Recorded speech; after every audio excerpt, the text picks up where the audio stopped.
স্বামীকে ভাই সাজিয়ে ভোটার তালিকায় নাম। 7 বছর ধরে অবৈধভাবে ভারতে বসবাসের অভিযোগ উঠল বসিরহাটের স্বরূপনগরে। বাংলাদেশি যুবকের স্ত্রীর অকপট স্বীকার করলেন তার বাবা মার পরিচয় দিয়ে পরিচয়পত্র বানিয়ে 7 বছর ভারতে ছিলেন তার স্বামী।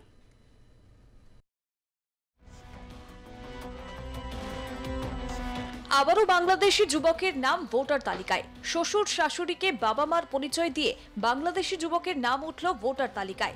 ইউরোপ ফেরত বাংলাদেশি যুবক অবৈধভাবে সীমান্তে বসবাস করছেন বলে অভিযোগ উঠেছে।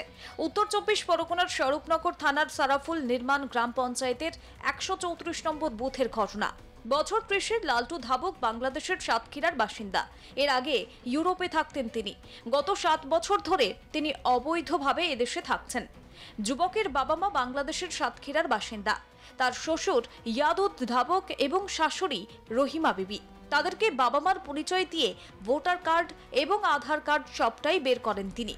বাংলাদেশি যুবকের স্ত্রী সালেহা বিবি অকপটে স্বীকার করলেন যে তাদের কোনো ভাই নেই। তার শ্বশুরের 2 ছেলে, একজন বাংলাদেশেই থাকেন, অপরজন বিয়ে করে ভারতে থাকছে। তাই জামাইকে ছেলের পরিচয় দিয়ে ভোটার কার্ড এবং আধার কার্ড বানিয়ে দিয়েছেন। মাঝে মধ্যেই সীমান্ত পেরিয়ে বাংলাদেশে যায় বাংলাদেশি যুবক। এখানকার মধ্যে এখানে ছিল আমার ওই আত্মীয়, তো আমাদের বিয়ে হয়েছে আত্মীয়তার মধ্যে। এবার ওই আমার যখন বিয়ের কথাবার্তা ছিল অনেক ছোটোবেলায়, তাই সে বিয়ে তখন হয়নি। না হলে এবার আমার হাজব্যান্ড ওই ইয়েতে থাকতো, ইউরোপে। হ্যাঁ, এবার ওখান থেকে আসার পরে আমাদের বিয়েতে আমাদের ওই অনলাইন যে বিয়ে হয় না, তখন আমি পড়াশোনা করছি। তখনই আমাদের বিয়ে হওয়ার পরে আমার হাজব্যান্ড ওখানে ইউরোপে থাকতো।